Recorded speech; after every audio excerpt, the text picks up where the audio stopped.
Good morning বন্ধুরা, তোমরা সবাই কেমন আছো? আমি তো খুব ভালো আছি, তোমরাও নিশ্চয়ই আশা করি খুবই ভালো আছো।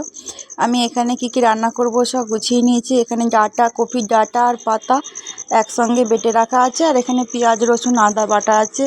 এখানে পেঁপে আর আলু কেটে রেখেছি, আর ফ্রিজে একটু মাংস ছিল সেটাকে বার করে রেখেছি।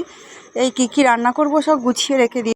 আর এখানে অল্প কিছু আলু কেটে রেখেছি, একটা 4 কাঠা মতো জমি লাগাবে, তাই আরও বাকি আলু কাটা বাকি আছে। এখানে দেখো আলুগুলো ছোট ছোট পিস করে রাখতে হয়, যতগুলো কল ততগুলো পিস করতে হয়। এগুলো হচ্ছে খাস বীজ, যেগুলো ফার্স্ট কাট আলু বলে এগুলোকে।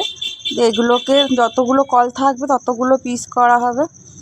আমি বেশিরভাগ কাটি এই আলুগুলো, বড়মশাই যতক্ষণ পারে বসে, বাকি আমি কাটি। আর এখানে এই সেকেন্ড কাট আলু বলে এগুলো। আগের বার যেগুলো চাষ করা হয়েছে কিছু তুলে রাখা হয়েছে, আর এগুলো হচ্ছে চাপান জমিতে ছড়ানো হবে।